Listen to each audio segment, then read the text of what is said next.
जय श्री कृष्णा, हर हर महादेव। मैं नारायण भक्ति शिप्रा स्वागत करती हूँ आपका अपने चैनल पर। जय श्री कृष्णा। आप सभी को तुलसी विवाह की हार्दिक शुभकामनाएं। जो लोग पहली बार तुलसी विवाह करना चाहते हैं वो इस विधि को जरूर अपनाएं। ये पुस्तक कार्तिक महात्म के अंश का है, जो कि बिल्कुल सरल और सही है। जितना शक्ति उतना भक्ति भी आप कर सकते हैं। आइए जानते हैं कि तुलसी विवाह की विधि क्या है। तुलसी विवाह महात्म्य। द्वापर युग का आरंभ कार्तिक शुक्ल नवमी से हुआ था, अतः कार्तिक शुक्ल नवमी से एकादशी तक विधि विधान से तुलसी विवाह का उत्सव करना चाहिए। उससे सर्वश्रेष्ठ का फल का प्राप्त होता है। दान तक कन्यादान की फल की प्राप्ति होती है।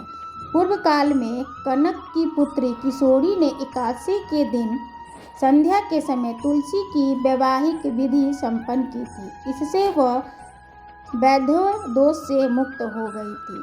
तुलसी विवाह की विधि। अपनी भक्ति के सामर्थ्य के अनुसार एक आधा चौथाई या 9 मिश्रित धातुओं से विष्णु भगवान व तुलसी की प्रतिमा बनवाएं। फिर तुलसी और भगवान विष्णु की प्रतिमा में प्राण प्रतिष्ठा कर स्तुति आदि के द्वारा भगवान को निद्रा से जगाएं। फिर पुरुष सूक्त से व षोडशोपचार से पूजन करें।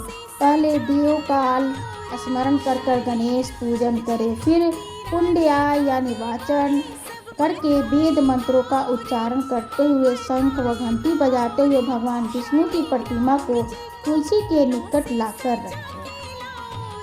प्रतिमा को सुंदर वस्त्रों से अलंकृत कर सजाएं और उसी समय भगवान विष्णु का आह्वान करें, कहते हुए कि अर्थात हे भगवान केशव, आइए देव, मैं आपकी पूजा करूंगा, आपकी सेवा में तुलसी को समर्पित करूंगा, आप मेरे सब मनोरथों को पूरा करें। इस तरीके से भगवान को निमंत्रण दे। इस प्रकार आवाहन के बाद 3 बार आद्य पद्य का और विष्टर का उच्चारण करके इन्हें भगवान को समर्पित कर दे।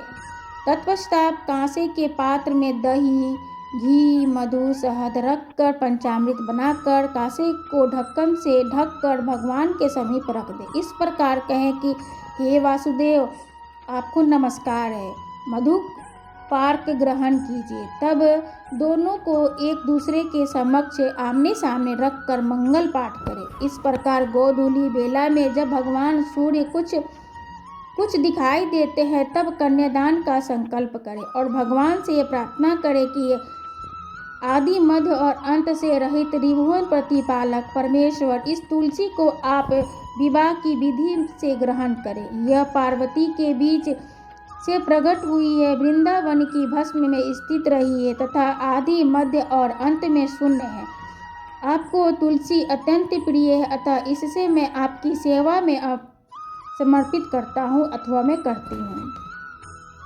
मैंने जल के घड़े में सींच कर और अन्य सभी प्रकार की सेवाएं कर अपनी पुत्री की भांति इसका पालन पोषण किया है, बढ़ाया है और आपकी तुलसी आपको मैं दे रहा हूँ। हे प्रभु, कृपया कर इसे ग्रहण करें। भगवान विष्णु को तुलसी का दान करके फिर तुलसी और विष्णु भगवान की पूजा करें। अगले दिन प्रातः काल में पुनः पूजा कर अग्नि स्थापना कर पूजा करें तथा 12 अक्षर का मंत्र का जाप करें तथा मंत्र से खीर, घी, मधु, तिल मिश्रित द्रव्य से 100 आहुति दें तथा आप चाहें तो आचार्य से भी होम करवा सकते हैं। तब भगवान से प्रार्थना कर कहे कि हे प्रभु, आपकी प्रसन्नता के लिए मैंने ये व्रत किया, इससे जो भी कमी रह गई है वो आप क्षमा करें, वो आपके प्रसाद से पूर्णता और प्राप्त हो जाए। अब आप तुलसी के साथ वैकुंठ धाम में पधारे। आप मेरे द्वारा दी गई पूजा को मैं संतुष्ट हो और इस तरीके से कर कि मुझे आप कृत्यार्थ करें। इस प्रकार व्यक्ति तुलसी विवाह का पारण करके भोजन करे और भोजन के बाद तुलसी की स्वतः गिरे हुए पत्ते को खाकर सब पापों से मुक्त होकर भगवान के धाम को प्राप्त होता है। भोजन में आंवला और बेर का फल खाने से दोष मिट जाता है। जय श्री कृष्ण। राधे राधे। आशा करते हैं कि तुलसी विवाह की विधि आपको समझ में आई होगी, किस तरीके से हम घर पर तुलसी विवाह कर सकते हैं। ओम नमो भगवते वासुदेवाय।